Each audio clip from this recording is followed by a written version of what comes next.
پاکستان ہمارا ہے، دور ہٹو سرمایہ داروں، پاکستان ہمارا ہے، دور ہٹو سرمایہ داروں، پاکستان ہمارا ہے، دور ہٹو جاگیرداروں، پاکستان ہمارا ہے۔ نعرہ تکبیر!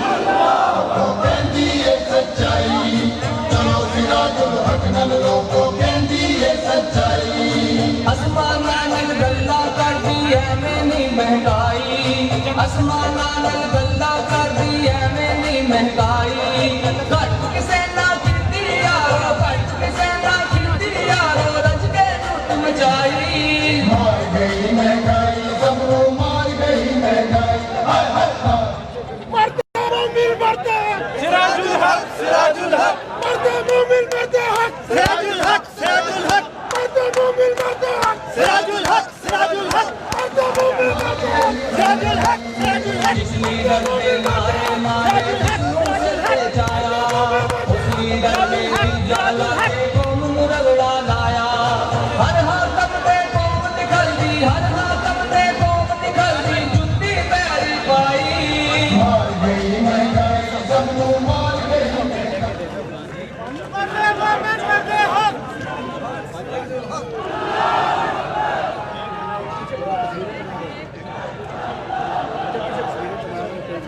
الحمدللہ رب العالمین والعاقبۃ للمتقین والصلاۃ والسلام علی رسولہ محمد وآلہ وأصحابہ اجمعین۔ اما بعد فاعوذ باللہ من الشیطان الرجیم، بسم اللہ الرحمن الرحیم۔ ربنا آتنا فی الدنیا حسنة وفی الآخرة حسنة وقنا عذاب النار، صدق اللہ العظیم۔ قائدین جماعت اسلامی اور میرے واجب الاحترام ماؤں، بہنوں اور بیٹیوں، اور میرے پرجوش اور اعظم سربکف نوجوان دوستوں اور ساتھیوں، السلام علیکم ورحمۃ اللہ وبرکاتہ۔ سب سے پہلے میں راولپنڈی کی پرجوش اور پرعزم نوجوانوں کا اور بہنوں کا شکریہ ادا کرتا ہوں، اور خاص کر جماعت اسلامی شمالی پنجاب کے امیر، راولپنڈی کے امیر اور یہاں کی پوری ٹیم کا شکریہ۔ آپ لوگوں نے اس شدید گرمی میں اتنے عظیم شان جلسہ عام کا انعقاد کر کے موجودہ حکومت کے خلاف ایک ریفرنڈم عدم اعتماد کا اعلان کیا۔ پرانی حکومتوں میں جب جلسے ہوتے تھے تو لوگوں کو سواری مہیا کی جاتی تھی اور لوگ لائے جاتے تھے۔ عمران خان کی حکومت کا ایک کارنامہ ہے کہ لوگ خود جلسوں میں آتے ہیں، گاڑی نہ ہو تو آپ پیدل آتے ہیں، اس لیے کہ ایک سال میں عمران خان صاحب کی حکومت نے سب سے پہلے ان لوگوں کو شرمندہ کیا جنہوں نے پی ٹی آئی کو ووٹ دیا تھا، سپورٹ دیا تھا۔ اور آج میں اس جلسے میں دیکھ رہا ہوں، اس میں چاروں طرف میرے دائیں اور بائیں اور سامنے نوجوان ہی نظر آتے ہیں، اس لیے کہ پی ٹی آئی نے سب سے بڑا دھوکہ نوجوانوں کو دیا، سب سے بڑا دھوکہ یوتھ کو دیا ہے۔ اور اب نوجوان یہ سمجھ رہے ہیں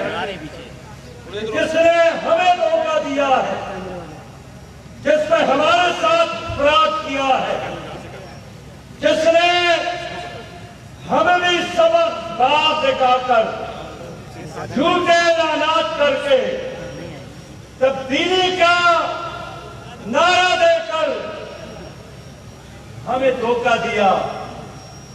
اب ہمارے ہاتھ ہوں گے اور ان لوگوں کے گریبان ہوں گے. میرے بھائیوں،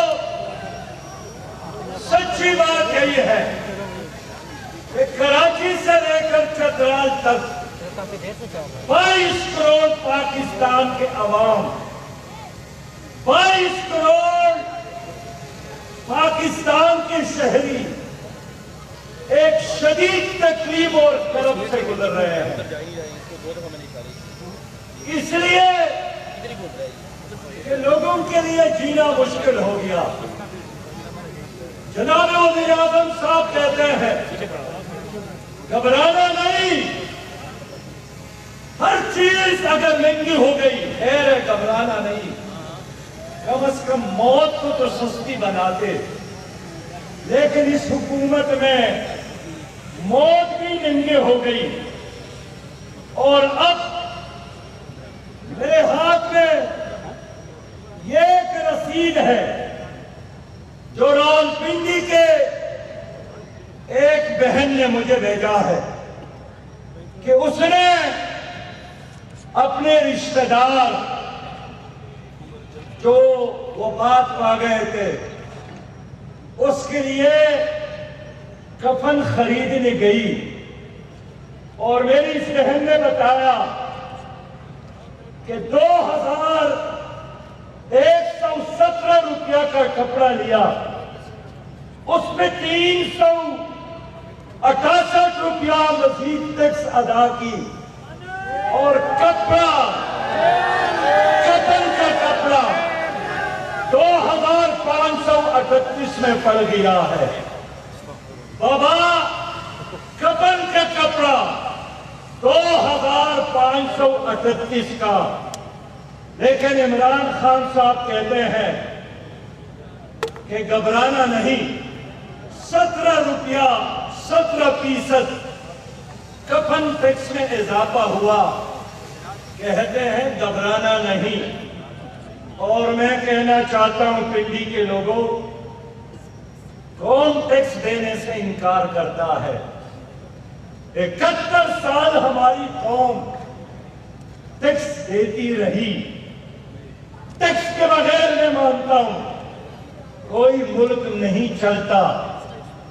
اور آج حکومت ساری دنیا میں یہی ڈنڈورا پیٹتی ہے کہ ہماری قوم چور قوم ہے، ٹیکس چور قوم ہے، ٹیکس نہیں دیتی. اور اس حکومت نے قوم کو نچوڑنے کے لیے، تمہارا خون نچوڑنے کے لیے بین الاقوامی چوروں میں سے، ڈاکوں میں سے نمائندے لا کر تمہاری اوپر مسلط کیا، اور بہانہ یہ بنایا کہ میں نے ایسے لوگوں کو لایا ہے. قوم کو ڈرا رہی ہے یہ حکومت کہ آپ چاہے یا نہ چاہے آپ کو ٹیکس دینا پڑے گا. میں آج پنڈی کے عوام کو بتانا چاہتا ہوں کہ پاکستان کا ہر غریب، پاکستان کا ہر شہری 42 اقسام کا ٹیکس دیتا ہے. میں بھی کبھی کبھار سوچتا ہوں کہ کیا میں ٹیکس دیتا ہوں، اور آپ بھی سوچتے ہوں گے کہ شاید ہم ٹیکس نہیں دیتے. لیکن جب آپ 1 کلو چینی خریدتے ہیں، 1 کلو چائے خریدتے ہیں، 1 لیٹر پیٹرول خریدتے ہیں، 1 کلو گھی خریدتے ہیں، بچوں کے لیے کپڑے خریدتے ہیں، تو ہر پاکستانی 42 اقسام کا ٹیکس ادا کرتا ہے.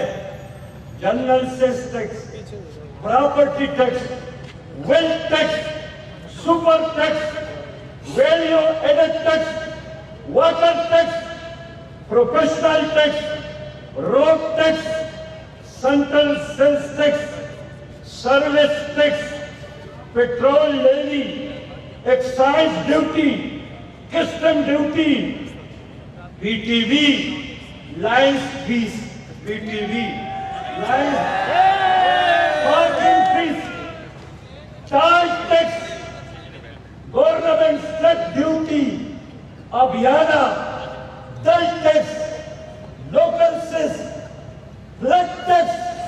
فلڈ ٹیکس کو جانتے ہیں کہ اگر سیلاب نہیں بھی آیا ہے تو قبل از وقت آپ سے سیلاب ٹیکس اکٹھا کیا جاتا ہے۔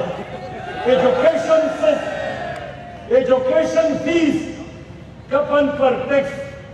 اور شرم کی بات یہ ہے کہ بجلی بلوں میں مساجد کو جو بل بھیجے جاتے ہیں، مساجد جو اللہ کے گھر ہے، اس میں بھی ٹیلی ویژن ٹیکس نمازیوں سے وصول کیا جاتا ہے۔ تمہارے مساجد میں ٹی وی چلتی ہے؟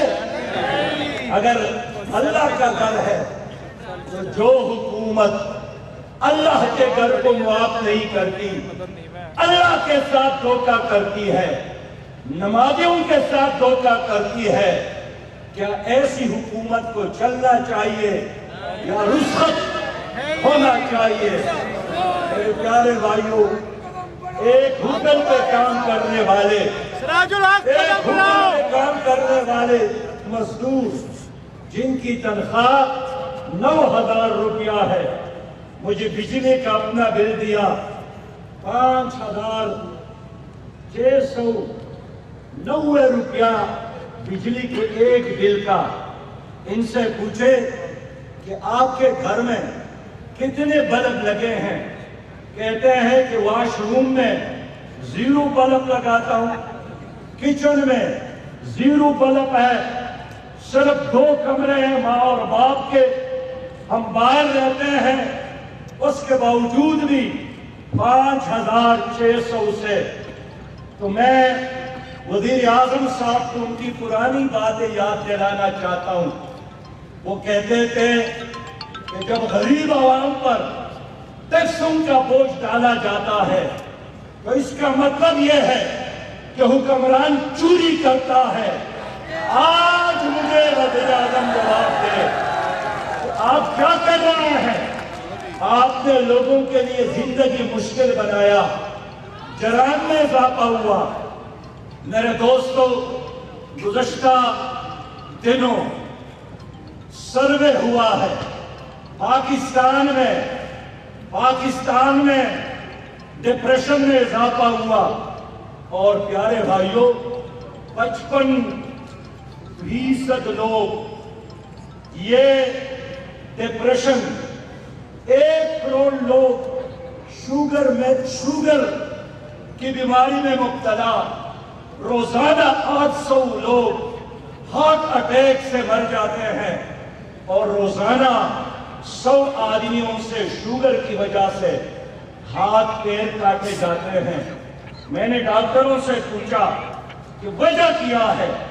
انہوں نے کہا کہ شوگر کی بیماری یہ اس وقت بڑھتی ہے جب ڈپریشن عام ہو جائے، اور اس حکومت میں مہنگائی کی وجہ سے بے انتہا ڈپریشن میں اضافہ ہوا۔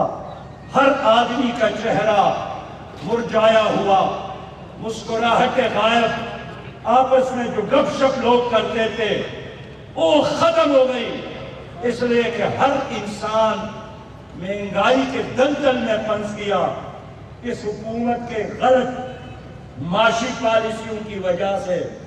اس لیے میرے دوستو، میں خود فائنانس کا طالب علم ہوں، میں خیبر پختونخوا میں 2 بار فائنانس منسٹر رہا تھا، اور اللہ کا شکر ادا کرتا ہوں کہ میں جب خیبر پختونخوا میں فائنانس منسٹر تھا تو میں نے اپنی صوبے کو قرض فری صوبہ بنایا تھا، میں نے اپنے صوبے کو قرض سے نجات دلایا تھا۔